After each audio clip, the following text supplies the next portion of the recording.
I'm Mike Noonan and from Noonan's, and I'm joined with Daniel Harb from DPH Lawyers and Simon Cai, one of our gun salespeople from Noonan's.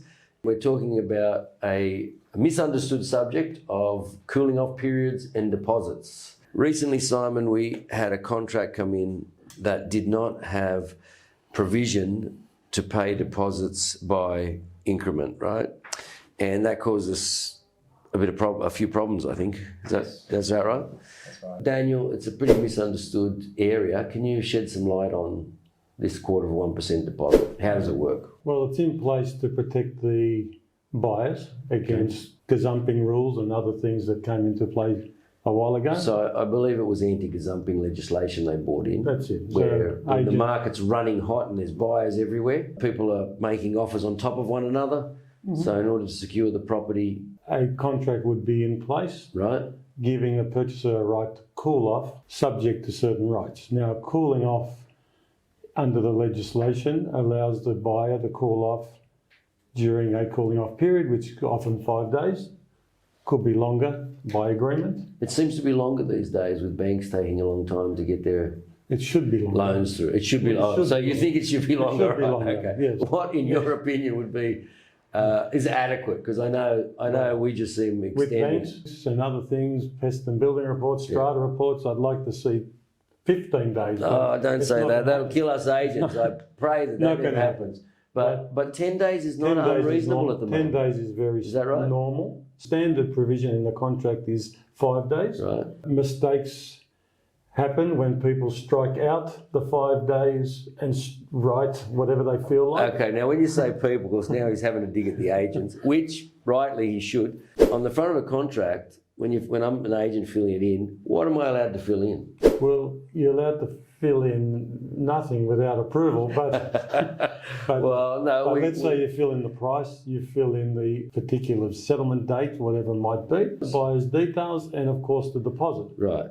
This is where it gets tricky, right? Very important. Always put 10% deposit on the front page. Let's say I've spoke to the owner and the buyer and we're all happy with 5%. Mm-hmm. So then I, the bright agent that I am, I go and cross out 10% and I say, no, it's 5%. You're saying that's wrong. It's wrong. Don't do that. Don't do that. Okay. And especially if we've put in, and I have seen this, thank God none of our guys have done it, but I've seen lots of things on contracts, crazy things on contracts, especially if it's 1/4% and someone's crossed out the 10%, right, in 0.25%, and then they've put in $1,000 instead of $100,000 or something. As solicitors, all we ask is agents put 10% on the front page. Right. Okay. And then we deal with agreements of the parties by what we call special conditions. Special conditions relate to many things. Can be anything. I want my front gate painted pink. But in the case of a deposit, yes, you blokes always want 10% at default. Is that right? So if I don't come to the party and settle as a buyer, yes, the vendor has the right to the 10%. Even though me as the buyer may have only put down 5%, you've got the right to claim the other 5%. We have the right. That's a complex discussion. Okay. There's legal Won't go into debate that, about that, but whether the vendor can recover is another question. But for the sake of protecting the vendor's interests, and as a vendor and as the agents, you are working for the vendor. Mm-hmm. You need to protect the vendor's interest by putting 10% on the front page. Now, when dealing with cooling off, if they cancel under a cooling off period, they forfeit the 0.25. Right. The right to pay smaller amounts of deposit is dealt with by special condition. Got it. I feel, okay, I know this 0.25 thing, so I think I only have to give you 0.25, but unless there's provision in the contract, I have to give you 10%.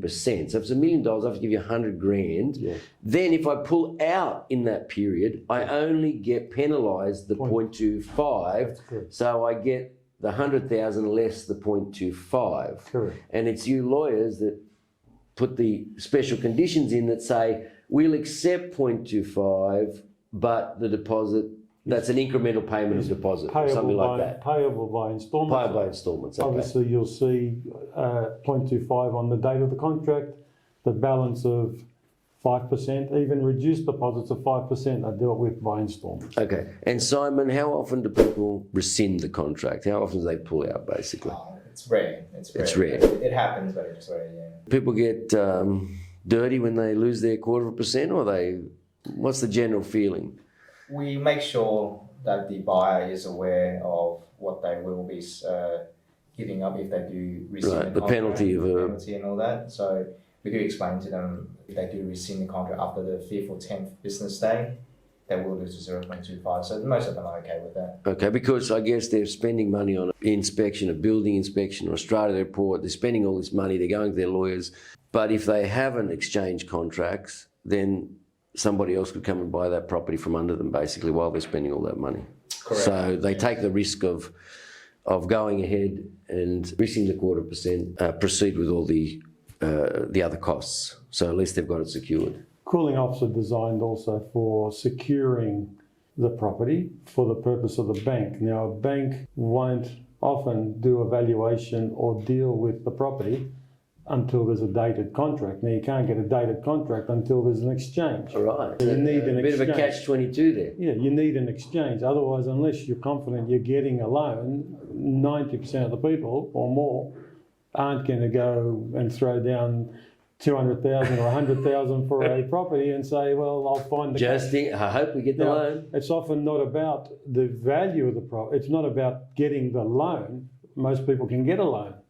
It's about the value these days. Got it. So I know serviceability is a big thing. We won't go into that, but right now, But serviceability. that's why you do a cooling off period, because banks don't often value, or maybe an agent's overreaching with their price, and they've agreed on a... That's their job. It's our job to get the best price for our absolutely. vendor. As a vendor, and at an auction, maybe it's gone a bit wild because you guys have done a superb job, and As we do. now a bank will come in and go, you're nuts, I'm not valuing it at 2 million, you can get it at 1.5. So Right. cooling off allows the buyer to reassess. Now, you just mentioned auction. So I go to an auction, there I am bidding. Yes. Now, I'm the highest bidder. So now I go home and I've got how many days to cool off? Well, not at an auction. None. Zero. No days Zero. to cool off. Thanks for Okay. coming. At an auction, no. So an auction is thanks for coming, good luck. Right. Once that hammer falls, That's yours. you are the owner. Congratulations, you're the owner. Now, you can agree in special conditions at the auction, prior to the auction. Oh, don't go there. Okay. So you could to do that. pay a 0.25 only,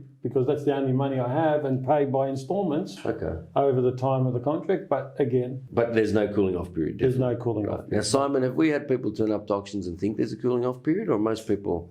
No, most people do speak to the legal representative these days. Right. Before. But yes, there are people who do believe so. Well, I have had auctions back in the early days where people have bid, have it hammered down, and then said, I've just got to go get my wife to have a look.